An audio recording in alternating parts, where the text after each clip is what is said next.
Hello everyone, কেমন আছো তোমরা? আমিও ভালো আছি। চলে এসেছি রান্নাঘরে। দেখো কি রান্না করব। খুব সহজেই আজকে রান্না করব ডিম কষা। তার জন্য আমি মশলা নিয়েছি, দেখো লঙ্কা, আদা, রসুন, গোটা গরম মশলা, জিরে। আমি খুব সহজেই রান্নাটা দেখাই, একসাথে সব বেটে নেব, কেন অত ঝামেলা করার আমার টাইম নেই একদম। তো দেখো, গ্যাসে বসিয়েছি কড়া আর দিয়েছি সর্ষের তেল। তো ডিমগুলো আগে ভেজে নিচ্ছি। তো ডিমটা তো ফাটবে একটু। তো এই দেখো ডিমটা ভাজা হয়ে গেছে, তুলে নেব। গ্যাসটা আমি একটু কম রেখেছি।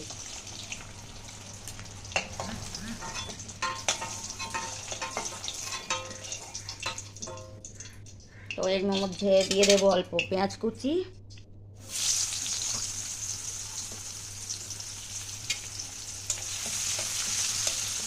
অল্প রান্না তাই অল্পই দিলাম। আর দিয়ে দেবো 4 টুকরো আলু। তো যতক্ষণ এটা ভাজা হবে আমি মশলাটা তৈরি করে নেব। তো এই দেখো পেঁয়াজ আলুও ভাজা হয়ে গেল, মশলাও বাটা হয়ে গেল। দিয়ে দিচ্ছি অল্প নুন। বর্ষার সময় নুনটা তো একটু ভেজা ভেজা হয়ে যায় জানো, তো নুনটা খুব বুঝে শুনে দিতে হবে, নাহলে কিন্তু বেশি হয়ে যাবে। এবার দিয়ে দিচ্ছি মশলাটা, যেটা আমি বেটেছি।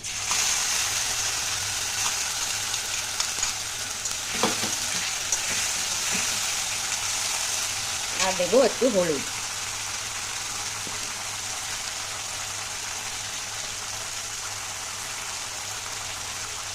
তো গোটা মশলা বেটে যে রান্নাটা খুব সুন্দর হয়।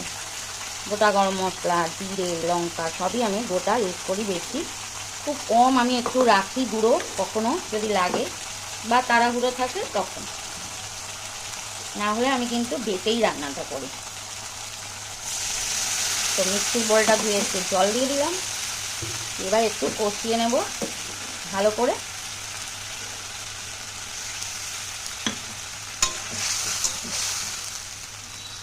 তো কাশ্মীরি লঙ্কা আজকে শেষ হয়ে গেছে। তো দেখো এমনি শুকনো লঙ্কা দিয়েছি বাটা, খারাপ হবে না, কালার ভালোই হবে। তো দেখো মশলা কষা হয়ে গেল,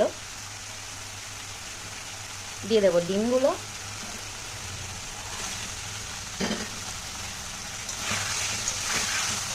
তো হালকা করে একটু নাড়িয়ে দেব। আর আলু আমি সিদ্ধ করে নিয়েছি, তো অল্প জল দিলেই হয়ে যাবে রান্না। এর মধ্যে দেবো একটু চিনি, একদম অল্প, যেহেতু রান্নাটাও কম। তো দিয়ে দেবো জল। তো দেখো অল্প জল দিয়ে দিয়েছি, কিছুক্ষণ ফুটলেই রেডি হয়ে যাবে ডিমের ঝোল।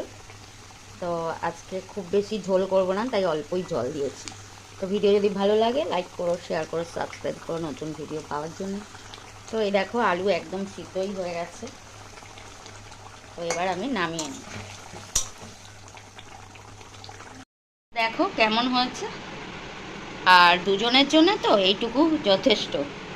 তো ওকে সবাই দেখো ভিডিওটা যদি ভালো লাগে।